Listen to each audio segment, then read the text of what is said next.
I-record ko lang yung ano natin. Okay? So we go now with the complex roots. So a polynomial having a complex roots. In addition, maybe there's still a real and distinct root or repeated roots of the given polynomial.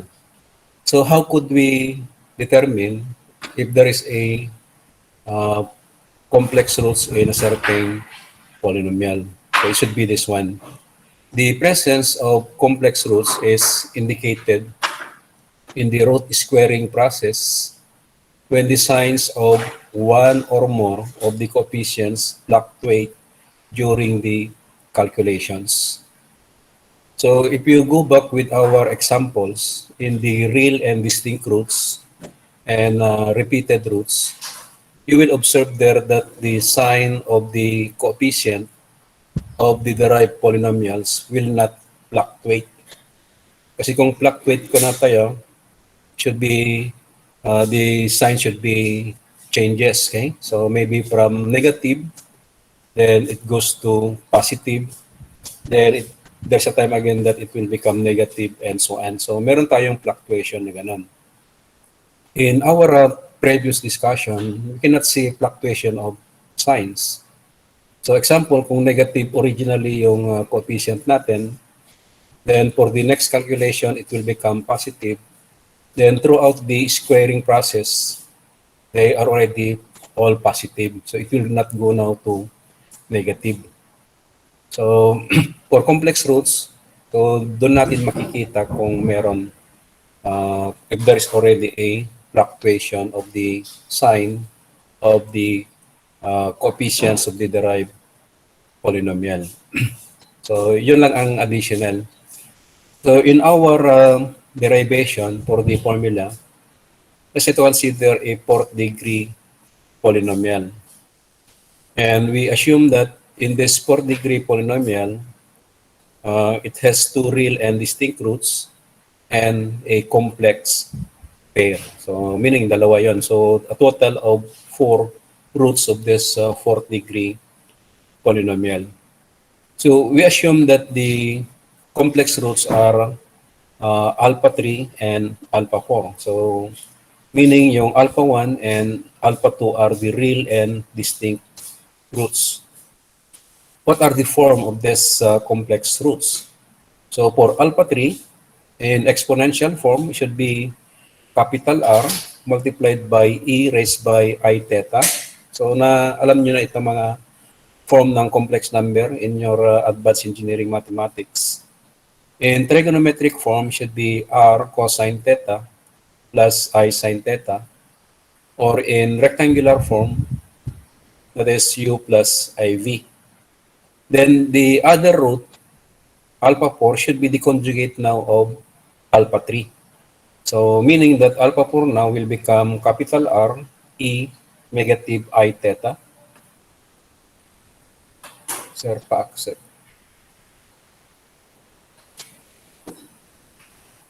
Automatic math. In trigonometric form, should be r cosine theta minus I sine theta. And in the rectangular form, it should be u minus I v. Then go back with the formula for the coefficient of the derived polynomial. So yung b1 natin is equal to the sum of all the anchor roots raised by m. Since this is a fourth degree polynomial, so bali 4 yung anchor roots natin. So it should be r1 raised by m plus r2 raised by m plus r3 raised by m plus r4 raised by m. Then ang gawin natin dito is we're going to substitute now r3 and r4 because yun ang consider natin na complex root. So naka-anchor root muna dito. So we use the exponential form. So yung r3 natin should be equal to capital R e I theta and raised by m. Yung r4 natin should be re negative I theta raised by m. And we apply the root squaring process so that m should be large enough to produce now a non-dominant term. So meaning that we're going to remove now the second term, third term, fourth term, and our B1 is approximately equal now to R1 raised by M. Ganon din dito sa B2. So we again take the sum of the product of all the anchor roots raised by M taken to at a time. So all the combinations should be considered like this. So R1 raised by M, R2 raised by M, and so on. Then applying again or substituting again the uh, form of complex number for R3 and R4. So hindi ko na itinuloy dito because maaalis din yan because they are all non-dominant term. So we have now here R1, R2. So parang may kulang ito.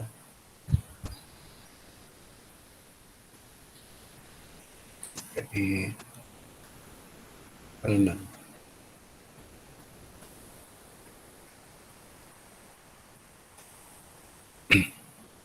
So we have R1, R2 raised by M.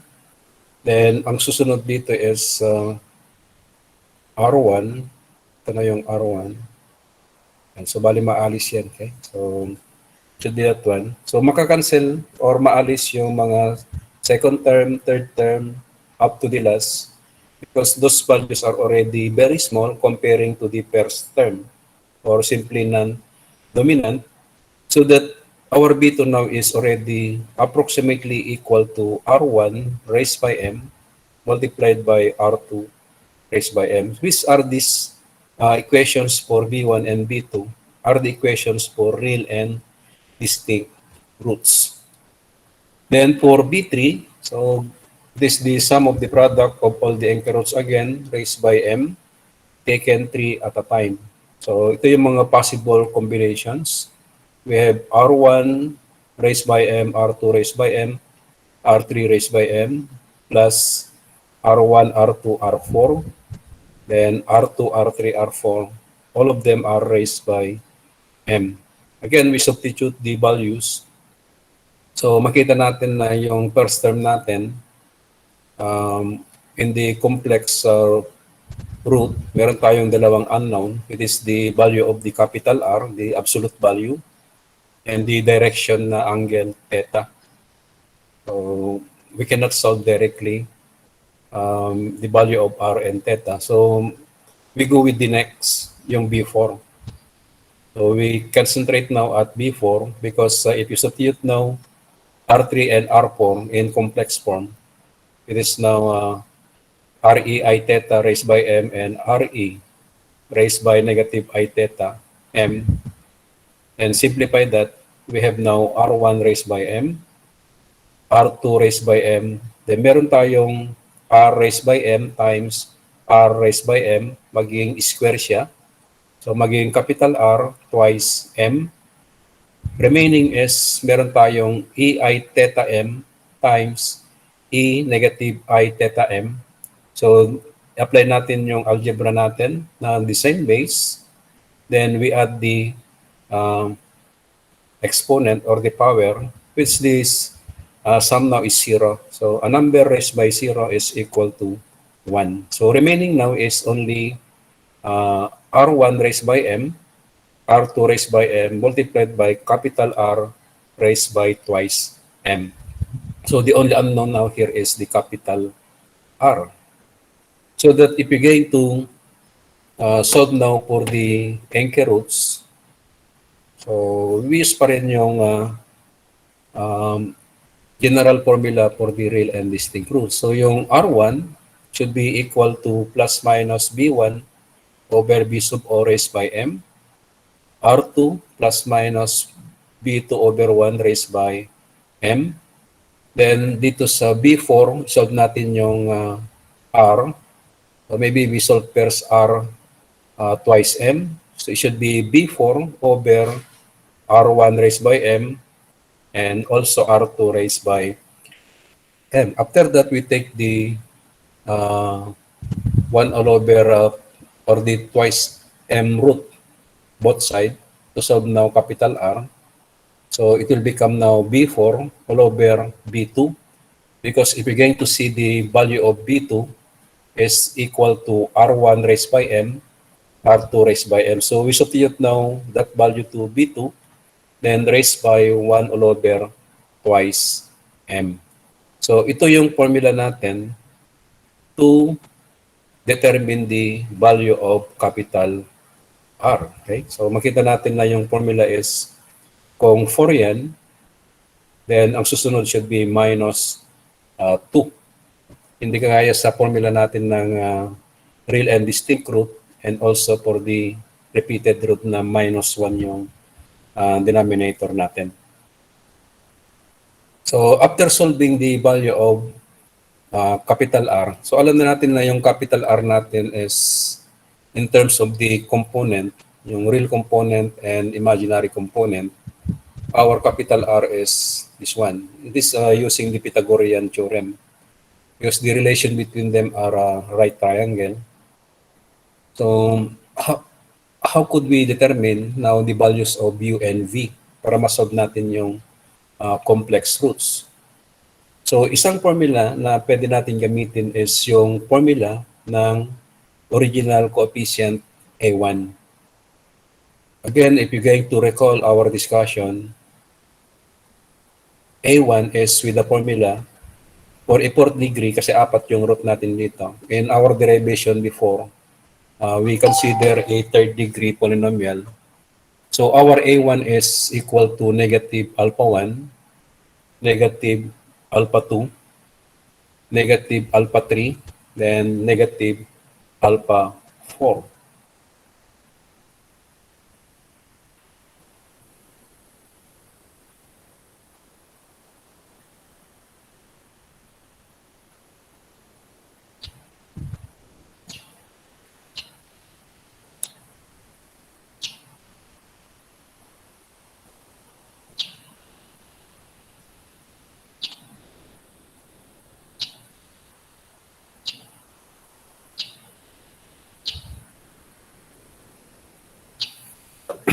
Okay, so it should be that formula. So with that condition of the root that alpha 3 and alpha 4 are the complex root, then we substitute now alpha 3 in the rectangular form, U plus IV, and alpha 4 as the conjugate na U minus IV.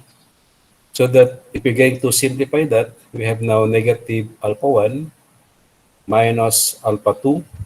And if you're going to see the relationship now here, makakancel natin yung IV because one is negative, the other one is positive. Then U is both negative, so it should be twice U ang lalabas na value. So we know the value of A1 in the original coefficient of the polynomial. So meron tayong value.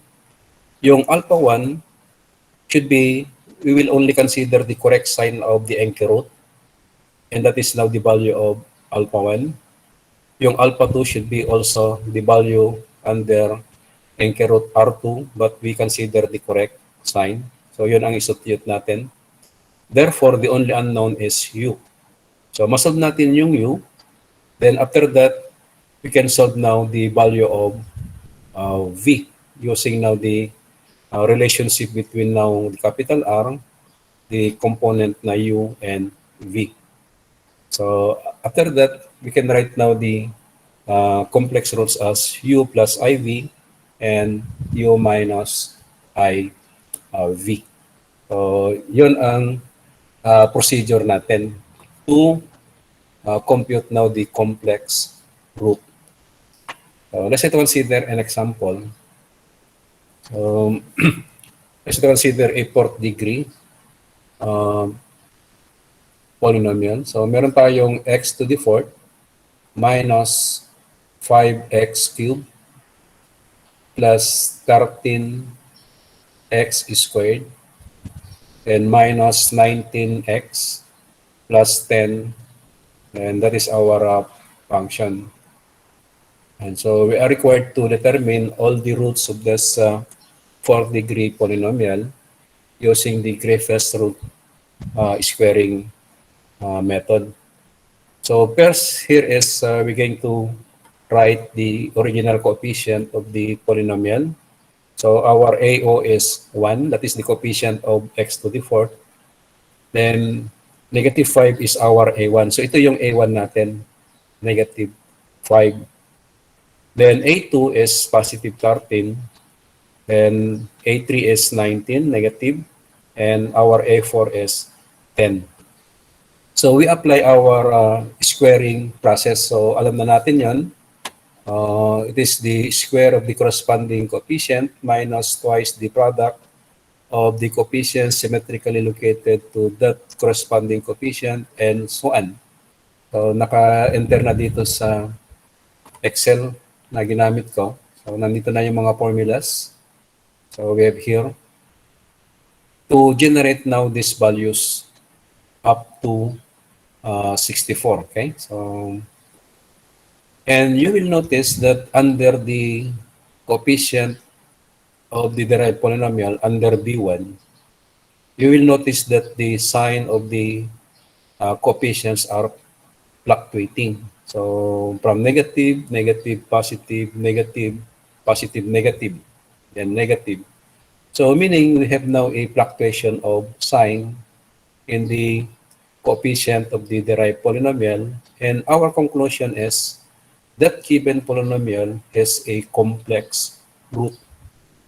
And kung dito natin nakita yung fluctuation of sign under B1, meaning yung anchor root R1 natin is a complex root. And automatic na yung susunod na R2 is also a complex root. So meaning R1 and R2 are the complex roots. So they are in conjugate pair.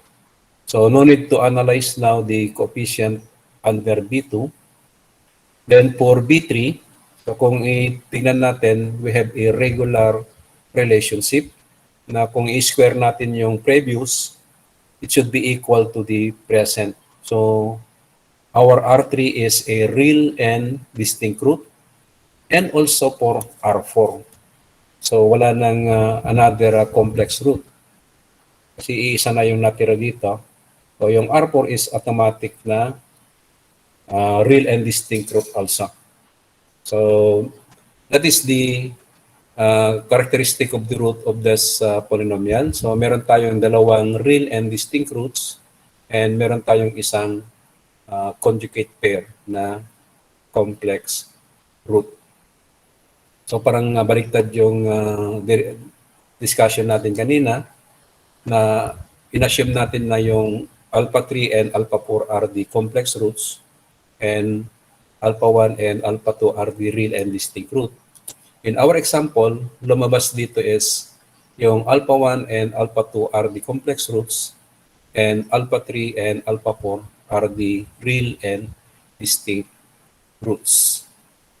So, based from our discussion kanina, so yung R3 and R4 are complex roots, meaning if you're going to see the sign of the coefficient of the derived polynomial, it should be fluctuating under B3 sa discussion natin.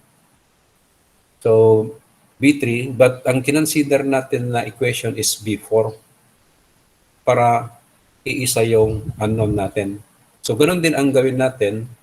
Since nakita natin yung fluctuation under B1, then we use the equation for B2.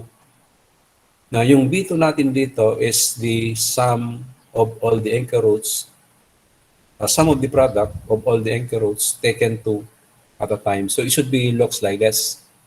Dito sa right niya, B2 is equal to R1 raised by M, R2 raised by M, plus R1 raised by M, R3 raised by M, R1 raised by M, R4 raised by M, and so on. Okay? Ang susunod dito is R2, R3. All of them are raised by M. And meron pa dito R2, R4, raised by M din, and so on. So meron pa tayong R3, R4 raised by M. Yung R1, since it is a complex root, so isubstitute natin yung form niya na capital R, EI theta, then raised by M. Ganun din si dito sa R2. So RE minus I theta raised by M. You simplify this, meron tayong R raised by M times R raised by M. So maging R twice M. Yung product ng E I theta M and E negative I theta M will become 1. So remaining na value ng B2 is already approximately equal to capital R raised by twice M. The other terms should be neglected now because they are non-dominant terms, meaning the value is very small comparing to the first term, so that if we remove that, it will not affect the value. So that if you're going to solve now for R, for that equation, it should be R should be equal to B2 raised by 1 all over twice M. But in general formula, gaya nakita natin kanina, na yung capital R natin sa lecture natin or in our discussion is B4 over B2 raised by 1 all over twice M. Then kung ang root natin is under R1 and R2, ang formula naman natin is B2 over B sub 0. Kasi minus 2 yung value natin dito sa denominator. Yan. Okay, so if you're going to substitute the values for B2 and B sub 0, so ang B2 natin is 5.42 times 10 raised by 44 and our B sub 0 is 1. So pwedeng kahit wala yung B sub 0. Ang lalabas na value is 2.2. Kinompute ko na dito. So ito na yung formula natin. Should be B2 raised by 1 all over 128 because our M is 64. Come out with 2.236063. And then to determine now the values of U and V, we go with A1. So yung diniscuss natin kanina, negative alpha 1, negative alpha 2, up to the last part. Then yung alpha 3 and alpha 4 are the correct sign now of the root na ang, sorry, din pa natin na-discuss pala yung computation. Ito yung computation for the value of R3. So it should be B3 over B2 raised by 1 all over M. That is the general formula for the real and distinct root. So plus minus 2 ang compute for R4. So it should be B4 over B3 raised by 1 all over 64 and will become plus and minus 1. Then check natin yung sign whether it is positive or negative. Naka-input na dito. So, na i-consider namin kanina sa section A. Na-input na yung formula.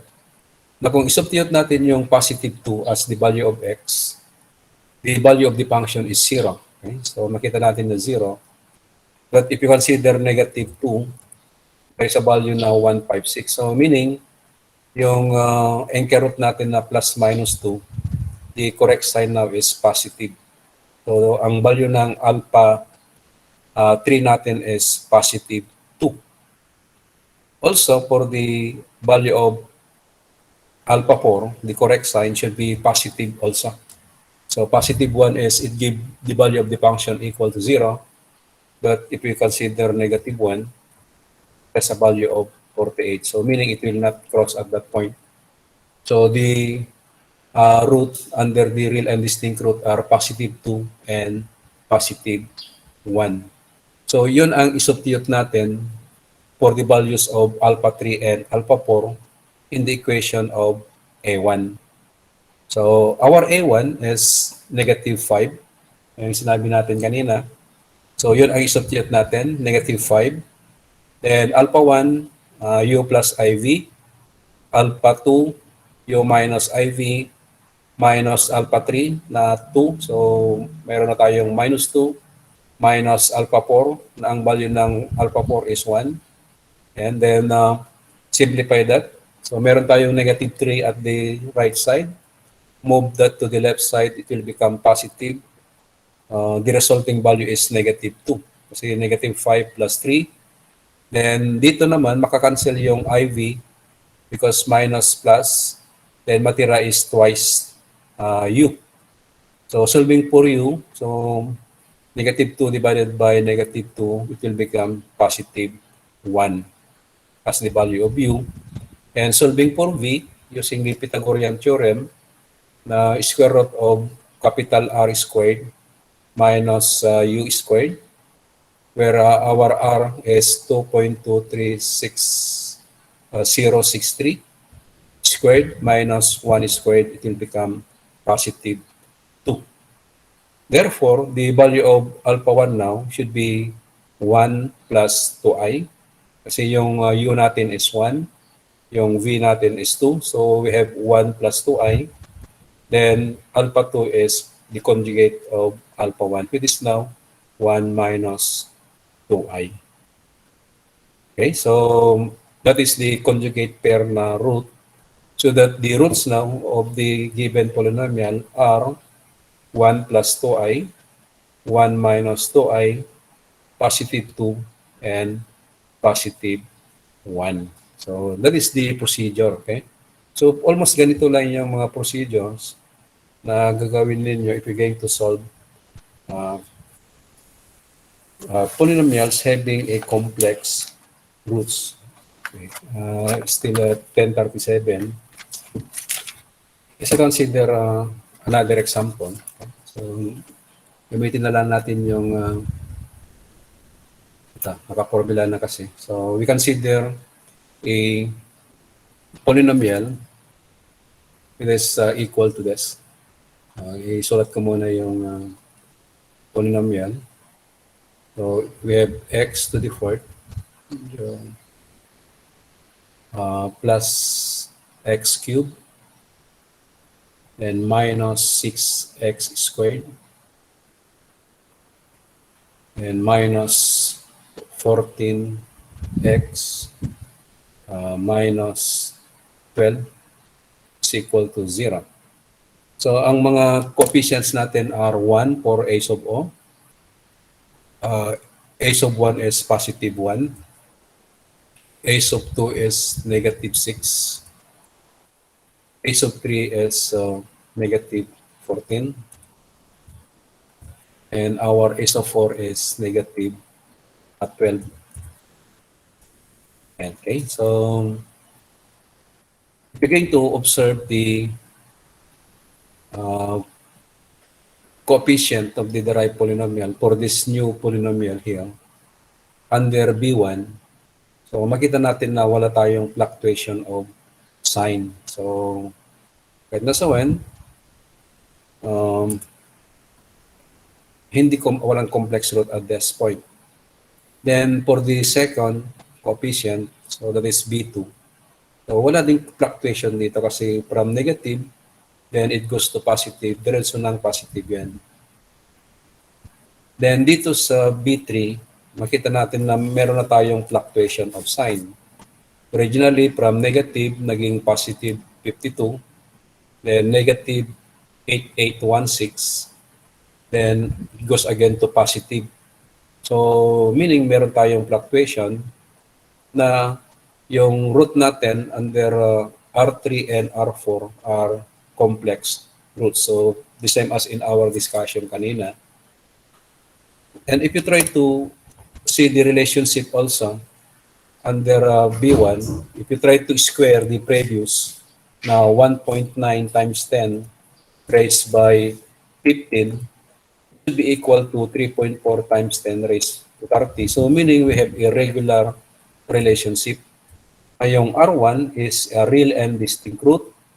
The same also, if you're going to square the previous, that is 7.959 times 10 raised by 24. Kung i-square natin yan, should be the same as the present value na 6.334 times 10 raised by 49, meaning R2 is another real and distinct roots. While for R3 and R4 are a complex roots. And so that is the interpretation of the roots of this given polynomial. So meron tayong dalawang real and distinct roots na makikita natin under R1 and R2, and meron tayong complex roots na makita natin under R3 and R4. So again, if you're going to solve for R1, it should be equal to B1 over B sub 0 raised by 1 all over M na ang value is 64. So isolve natin yung R2, should be B2 over B1 raised by 1 all over M. Then dito sa complex roots, ang unang masolve natin is the value of capital R. Using now the value under B4. Okay, so i-solve natin. So R1 should be B1 divided by B sub O. Now 1 din ang value, so no need to place. 1 all over 64. So ang resulting value is 3. So this 3 is still plus and minus. We do not know yet whether it is positive or negative. So we have that. The same also for R2. Kung isolve natin yung R2, should be B2 divided by B1 and raised by 1 all over 64, and the resulting value is 2. So we have plus and minus 2 here. Muna. Then susunod na i-compute natin is the value of capital R. So ang formula natin kanina sa discussion natin, yung R natin should be equal to B4 since ito yung B4 natin. So B4 ang gamitin natin divided by B2. So formula yan, okay? So minus 2. Then raised by 1 all over twice M. Yan. So depende kung saan natin makikita yung complex roots. So nakita natin yung fluctuation of root under B3. So ang gamitin natin na coefficient should be B4 to solve now for the value of R. So yung unang example natin kanina, nakita natin yung fluctuation under B1, pero ang ginamit natin is B2 to compute the value of capital R. So ganun ang gawin natin.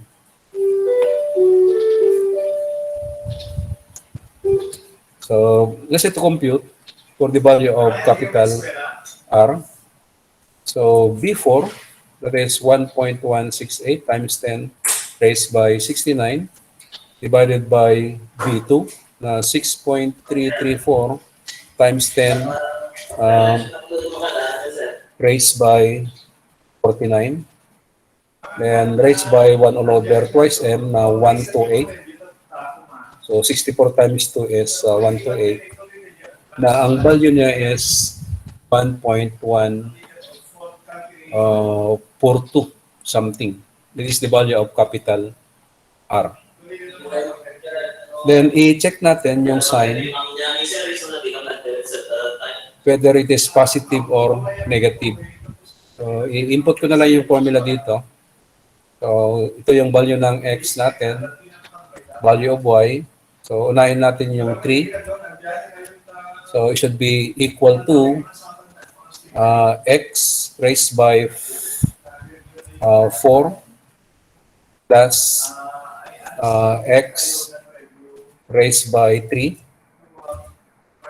Then minus 6 times x raised by 2. Then next is minus 14 times x. Then minus 12. So that is the value, 0. So kung tingnan natin dito, if the value of x is 3, the value of the function is 0. Try lang natin yung negative.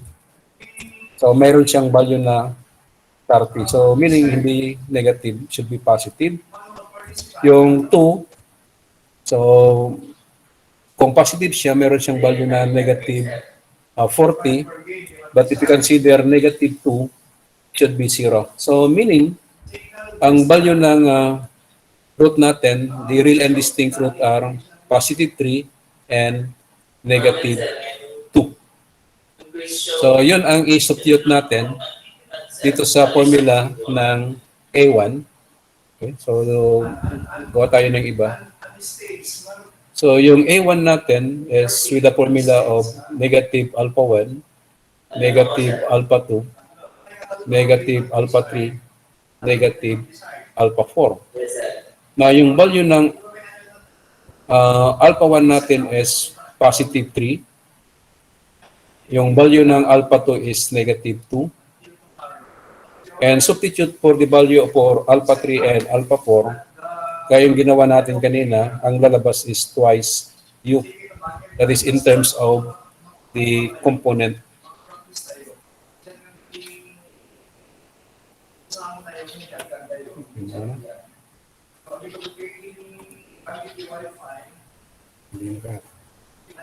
Okay, so ito na lang. Ibang kulay na lang. So, our A1, kung tingnan natin sa original na coefficient natin, our A1 is positive 1. Makita natin dito, A1 is positive 1. So, yun ang i-substitute natin dito, na value ng A1 is positive 1. So, 1 is equal to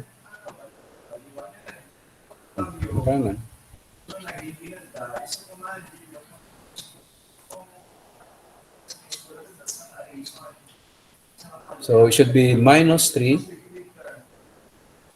plus 2 minus 2u. So minus 1, yung minus 3 plus 2 is minus 1. Transfer natin sa kabila, it will become positive 2. Then minus 2u, so that our u is negative 1. So negative 1 yung u natin. Yung v is square root of capital R na 1.4142 something squared minus negative 1 squared. So 1 pa rin. So, bale, 1.1 squared is positive 2 minus 1 square root of 1. So, it should be 1 ang value ng V natin. So that, if you're going to compute now or write the roots, yung alpha 3 natin should be equal now to negative 1 plus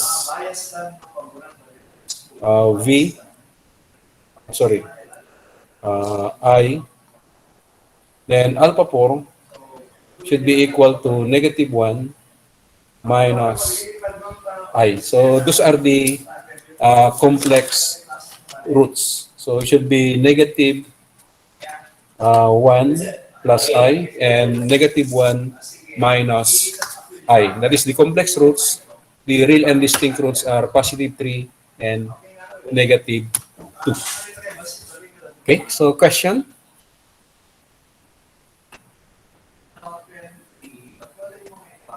Question?